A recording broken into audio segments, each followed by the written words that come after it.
तो दोस्तों आज मैं एक्सप्लेन करने वाला हूँ 2022 में आई मूवी बधाई दो को।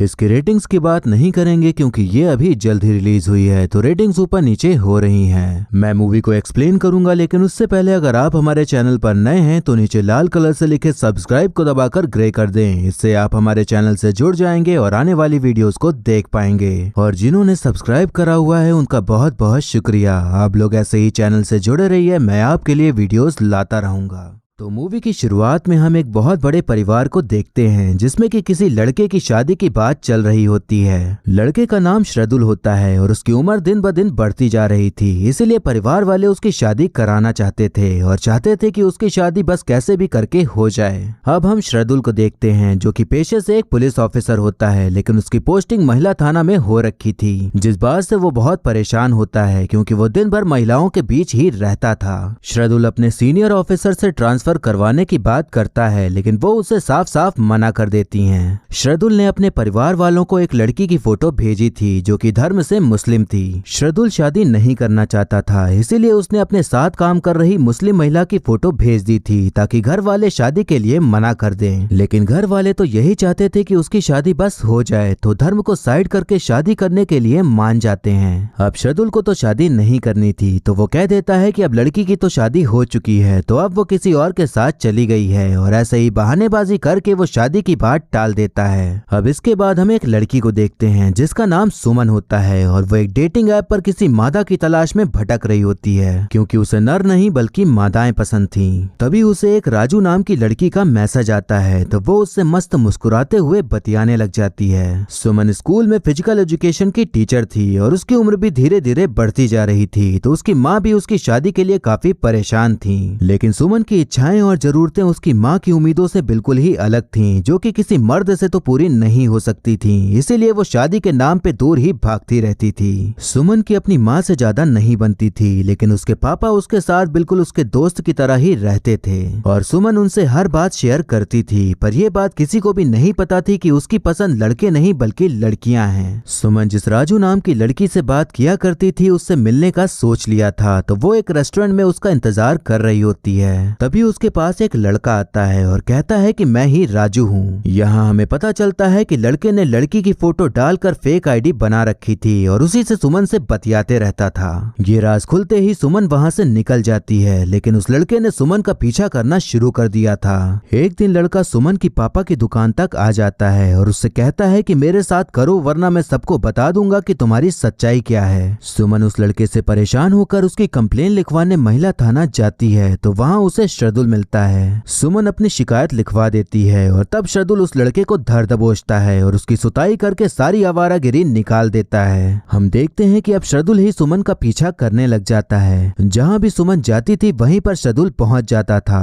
सुमन उससे परेशान होकर पूछ ही लेती है कि वो उसका पीछा क्यों कर रहा है। श्रदुल उसे एक पार्क में ले जाता है और कहता है कि आप हमारे ही कास्ट की हैं, तो हमें शादी कर लेनी चाहिए। सुमन उसे साफ साफ मना कर देती है और कहती है कि मुझे तुम्हारे में बिल्कुल भी इंटरेस्ट नहीं है। श्रदुल कहता है कि मैं जानता हूं कि आपका इंटरेस्ट लड़कों में नहीं बल्कि लड़कियों में है, लेकिन मेरा इंटरेस्ट पूरा लड़कों में ही है। यहाँ हमें पता चलता है कि श्रदुल को तो वो पसंद था जो उसके खुद के पास था और सुमन को भी वही चाहिए था जो उसके खुद के पास था। श्रदुल उसके सामने ये ऑफर रखता है कि हम दोनों शादी कर लेंगे, फिर उसके बाद हम चाहें तो अपनी मर्जी से किसी के साथ भी प्यार के फूल खिला सकते हैं। सुमन को श्रदुल की बात काफी ज्यादा सही लगती है और उन दोनों की कास्ट भी सेम थी, तो दोनों के परिवार वाले शादी के लिए मान जाते हैं और फिर खुशी खुशी उन दोनों की शादी हो जाती है। शादी हो जाने के बाद अब दोनों लोग हनीमून के लिए जाते हैं, लेकिन उनकी शादी तो एक समझौता थी, तो वो दोनों अलग अलग रूम में रहते हैं। श्रदुल का कबीर नाम का एक बॉयफ्रेंड था, तो वो वहीं पर आ जाता है और फिर श्रदुल और कबीर एक दूसरे के ऊपर प्यार की बारिश करने लग जाते हैं। वहीं सुमन की तो कोई गर्लफ्रेंड नहीं बनी थी, तो वो आराम से घूमकर एंजॉय कर रही होती है। कुछ समय बीतने के बाद दोनों लोग अपने हनीमून से वापस आ जाते हैं और एक रूम लेकर रहने लग जाते हैं। सुमन के पिता की तबीयत थोड़ी ठीक नहीं चल रही थी, तो वो सुमन को सैंपल देकर स्टूल टेस्ट कराने के लिए भेज देते हैं। सुमन टेस्ट करवाने के लिए जब हॉस्पिटल जाती है तो वहाँ उसे एक रिमझिम नाम की लड़की दिखती है, जिसे देखते ही सुमन उसकी खूबसूरती में खो सी जाती है और ऐसा लग रहा होता है जैसे उसे पहली नजर में प्यार हो गया हो। सुमन को रिमझिम काफी ज्यादा पसंद आ गई थी, तो वो टेस्ट करवाने के बहाने दोबारा से हॉस्पिटल जाती है और रिमझिम से टेस्ट करने को कहती है। अच्छी बात यह थी कि रिमझिम भी सुमन जैसी ही थी, यानी कि उसे भी लड़कियों में ही इंटरेस्ट था। तो वो समझ गई थी कि सुमन उसे पसंद करती है, तो वो उसे डेट पे जाने के लिए कहती है। रिमझिम बताती है कि उसने अपने घर वालों को अपनी सच्चाई बताई थी और तब से उसके घर वालों ने उससे बात करना ही बंद कर दिया।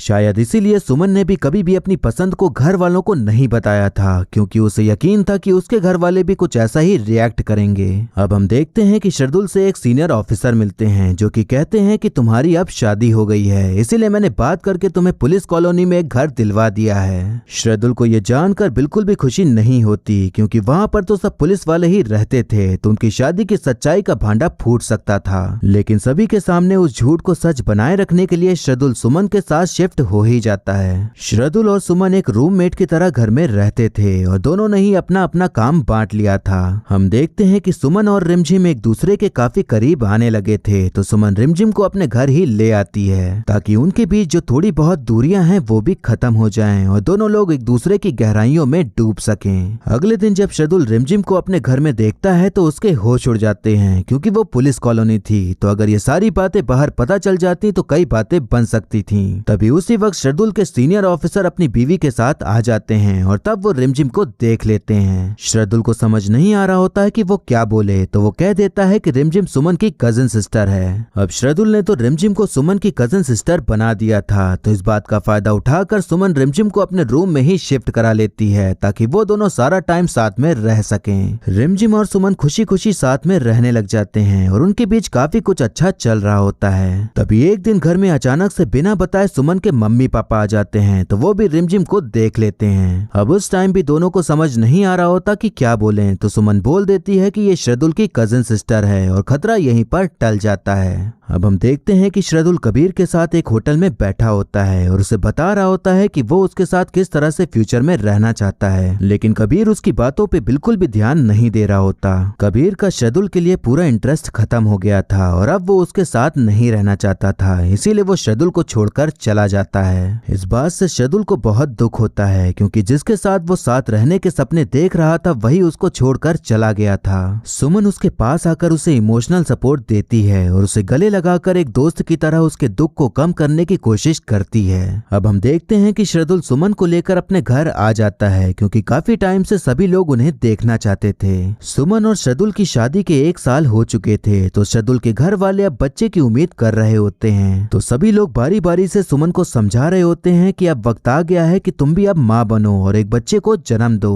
उधर शर्दुल के जीजा जी भी शर्दुल को समझाने लग जाते हैं कि अब तुम्हें तीर निशाने पर मार देना चाहिए, नहीं तो वक्त निकल जाएगा और तब फिर कुछ भी नहीं निकल पाएगा। शर्दुल इस बात से बचने के लिए जीजा जी से झूठ कह देता है कि सुमन कभी भी मां नहीं बन सकती, इसीलिए हमारा बच्चा नहीं हो पा रहा। जीजा जी ये बात पूरे घर में ही फैला देते हैं, तो पूरी महिला मंडली सुमन का टेस्ट कराने के लिए उसे हॉस्पिटल लेकर ही चली जाती है। सुमन की जब टेस्ट रिपोर्ट आती है तो सब कुछ नॉर्मल ही निकलता है, तो परिवार वाले सोच में पड़ जाते हैं कि फिर शर्दुल ने झूठ क्यों बोला। अब सभी को शक होने लग जाता है कि शायद वो दोनों कुछ छुपा रहे हैं, इसलिए सभी लोग शर्दुल की मां को उनके साथ भेजने का प्लान बना लेते हैं ताकि वो जासूसी करके असलियत का पता लगा सकें। सुमन और शर्दुल को इस बारे में बिल्कुल भी पता नहीं था कि मां भी उनके साथ आ रही हैं, और जब पता चलता है तो उनके पास कोई प्लान ही नहीं था कि वो उस चीज को होने से रोक सकें। अब रिमझिम तो उनके घर पर ही रहती थी, तो वो दोनों उसको कॉल करने की कोशिश करते हैं, लेकिन उसका कॉल नहीं लग रहा होता। अब सभी लोग घर पहुंच जाते हैं, तो रिमझिम माँ के आगे आ ही जाती है और तब बहुत गड़बड़ वाली सिचुएशन बन जाती है। अब किसी को समझ ही नहीं आ रहा था कि अब क्या बोलें, तो सुमन कह देती है कि शर्दुल के जो सीनियर ऑफिसर हैं ये उनकी वाइफ की कजन है, तो इसी के पास हम घर की चाबी छोड़कर गए थे।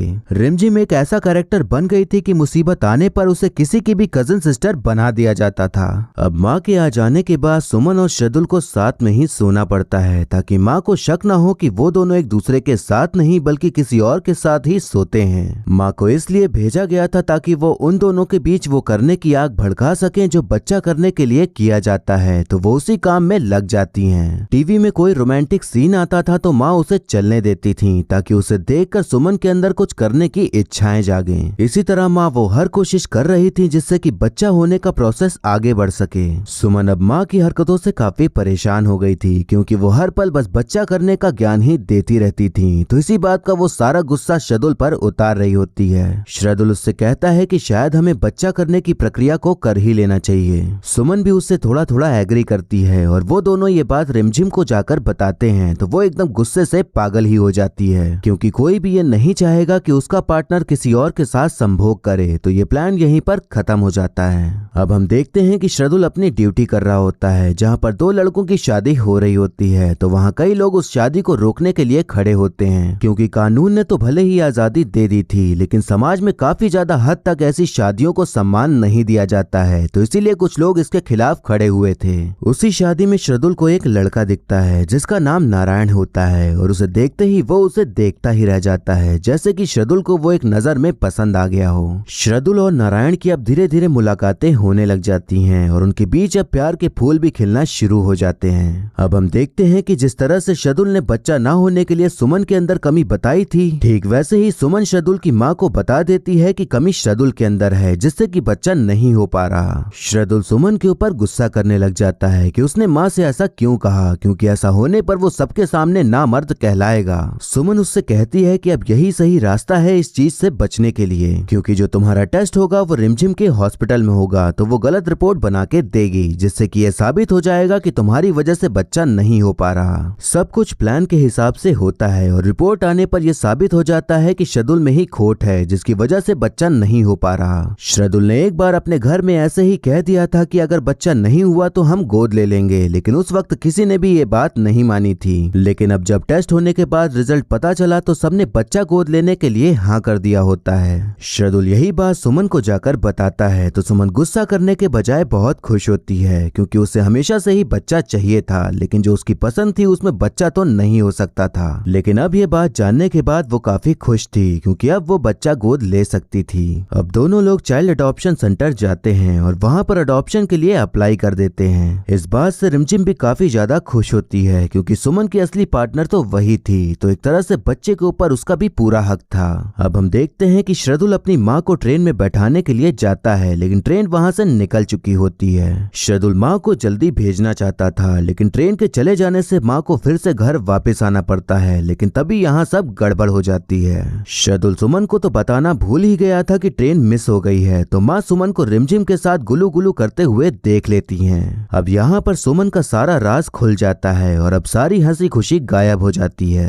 सुमन के पिताजी सुमन को घर वापस ले आते हैं और तब वहाँ का माहौल कुछ अलग ही नजर आ रहा होता है। सुमन की पसंद का पता चलने के बाद माँ को ऐसा लग रहा था जैसे कि उसने कोई पाप कर दिया हो, और उसका भाई भी काफी बदतमीजी से बात करता है। दुनिया चाहे कुछ भी कहे, उस बात से सुमन को फर्क नहीं पड़ता था, लेकिन अब तो उसके पिता ने भी उससे मुंह मोड़ लिया था। जो पिता हमेशा उसे सपोर्ट किया करते थे वो आज उसका साथ नहीं दे रहे थे, जिस बात से सुमन काफी ज्यादा दुखी हो जाती है। उधर श्रदुल का पूरा परिवार सुमन को कोस रहा होता है और उल्टी सीधी बातें बना रहा होता है। कोई कहता है कि उसे बीमारी है तो कोई कहता है कि मुझे उसके बारे में सोच के घिन आ रही है। ये सब वाहियात बातें सुनकर श्रदुल अपनी चुप्पी तोड़ते हुए कहता है कि ये कोई बीमारी नहीं है, ये नेचुरल होता है, ये फीलिंग अंदर से आती है और ऊपर वाले ने बनाया ही ऐसा है तो क्या करें। सुमन बहुत अच्छी लड़की है और मुझे उसके बारे में पहले से ही सब कुछ पता था। श्रदुल सबके सामने अपनी सच्चाई भी बता देता है कि उसकी पसंद भी अलग ही है, क्योंकि मुझे लड़की नहीं लड़के पसंद हैं, तो अगर आपको सुमन से घिन आती है फिर तो मुझसे भी घिन आनी ही चाहिए। वहाँ का माहौल एकदम सन्नाटे से भर जाता है और तब कोई कुछ भी नहीं कहता। ऐसा लग रहा होता है जैसे सभी को कोई बहुत बड़ा झटका लगा हो। श्रदुल रोते हुए छत पर जाता है और सुमन को फोन करके बता देता है कि उसने पूरे परिवार को अपनी सच्चाई बता दी है। ये सुनकर सुमन भी रो पड़ती है, क्योंकि जो काम श्रदुल ने किया था वो कोई नॉर्मल काम नहीं था, क्योंकि ये सच जानने के बाद कई परिवार अपने ही बच्चों को एक्सेप्ट करने से मना कर देते हैं। थोड़ी देर बाद श्रदुल की माँ उसके पास आती है और उसे गले से लगा लेती हैं। भले ही पूरे परिवार ने ये चीज एक्सेप्ट नहीं करी, लेकिन माँ ने अपने बेटे की पसंद को एक्सेप्ट कर लिया था और वो जैसा है उसे वैसा ही अपना लेती हैं। अब कहानी यहाँ से 1 साल आगे शिफ्ट होती है, जहाँ हम देखते हैं कि श्रदुल अपनी ड्यूटी कर रहा होता है। हम देखते हैं कि वहाँ से LGBTQ की एक बहुत बड़ी रैली गुजर रही होती है, जिसमें कि वो सभी लोग मौजूद होते हैं जिनकी पसंद वैसी ही थी जैसे सुमन और श्रदुल की थी। उस रैली से वो सभी यही मैसेज देना चाह रहे थे कि प्यार तो प्यार होता है, फिर चाहे किसी से भी हो या किसी भी जेंडर से हो। प्यार एक फीलिंग है जो कि किसी के साथ भी आ सकती है, जो कि बहुत नेचुरल होती है। उस रैली में सुमन, रिमझिम, गुरु तीनों ही मौजूद होते हैं, जो कि अपनी पसंद को एक्सेप्ट करते हुए उसी तरह अपनी जिंदगी जीने का जश्न मना रहे होते हैं। गुरु जब श्रदुल को देखता है तो उसे अपने साथ शामिल होने के लिए बुलाने बताने लग जाता है। शार्दुल ने कभी भी खुलकर अपनी पसंद को एक्सेप्ट नहीं करा था, लेकिन अपने ही जैसे इतने सारे लोगों को देखकर उसके अंदर जोश आ जाता है और वो उसी कम्युनिटी का एक मास्क लगाकर अपनी सच्चाई को दुनिया वालों के सामने खुशी खुशी एक्सेप्ट कर ही लेता है। सुमन बच्चा तो चाहती थी, लेकिन रिमझिम के साथ रहकर वो बच्चे को अडॉप्ट नहीं कर सकती थी, क्योंकि ऐसा करना हमारे देश के कानून में नहीं है। शार्दुल और सुमन अपने पूरे परिवार को एक साथ बुलाते हैं और उन सभी के सामने कहते हैं कि हम दोनों पति पत्नी बनकर ही रहेंगे, क्योंकि तभी बच्चा अडॉप्ट कर सकते हैं। शार्दुल कहता है कि हमारे देश का कानून ही ऐसा है कि सिर्फ नॉर्मल कपल ही बच्चा अडॉप्ट कर सकते हैं, तो हम फिर किस किस को समझाते रहेंगे कि हम भी नॉर्मल ही हैं, इसीलिए बच्चा अडॉप्ट करने के लिए इस शादी को बनाए रखना होगा।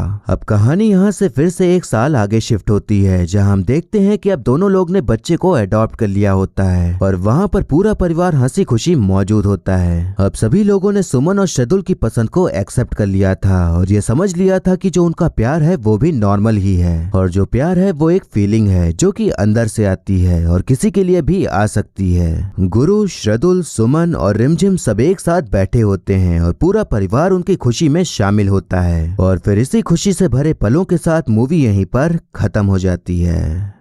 तो दोस्तों, ये जो मूवी है वो कॉमेडी के साथ साथ हमें एक बहुत ही अच्छा मैसेज देने का काम करती है। इसमें सिंपल तरीके से यही बताने की कोशिश करी गई है कि गे या लेस्बियन होना कोई बुराई नहीं है और जो लोग ये होते हैं उनसे दूर भागने जैसी कोई बात नहीं होती। जैसे किसी लड़की को लड़का पसंद होता है, किसी लड़के को लड़की पसंद होती है, वैसे ही किसी लड़की को लड़की भी पसंद आ सकती है और लड़के को लड़का भी पसंद आ सकता है। काफी लोगों का यही कहना होता है कि ऐसे लोग समाज में गलत प्रभाव डालते हैं या ये लोग प्रकृति के नियम को तोड़ रहे हैं, लेकिन अगर हम देखें तो ऐसा है नहीं, क्योंकि ये जो सारी फीलिंग्स हैं वो कहीं किसी कंपनी या फैक्ट्री में नहीं बनाई जाती, बल्कि खुद ब खुद अंदर से पैदा होती हैं। इस कॉन्सेप्ट से रिलेटेड मैंने पहले भी एक मूवी एक्सप्लेन करी थी जिसका नाम अलीगढ़ था और उसमें भी मैंने कुछ ऐसी ही बातें बताई थी। मैंने कहा था कि समाज को अभी भी बहुत ही ज्यादा समय लगने वाला है इन सब चीजों को समझने के लिए, क्योंकि पहले इतना कोई खुलकर सामने नहीं आता था अपनी पसंद को सबके सामने एक्सेप्ट करने के लिए। यहाँ तक कि काफी लोगों को खुद भी नहीं पता होता कि वो अंदर से क्या हैं, और अब ये सारी चीजें सामने आना शुरू हुई हैं, तो लोगों को ये एक्सेप्ट करना थोड़ा सा मुश्किल सा लगता है। मुझे उम्मीद है कि आने वाली जनरेशन इन सब चीजों को समझ पाएगी और ये एक्सेप्ट करने को तैयार होगी कि लोगों की पसंद भले ही अलग हो सकती है, लेकिन फीलिंग्स वही सारी सेम होती हैं। मूवी के एंड में हमें ये भी बताया गया है कि अभी लेस्बियन या गे बच्चों को अडॉप्ट नहीं कर सकते।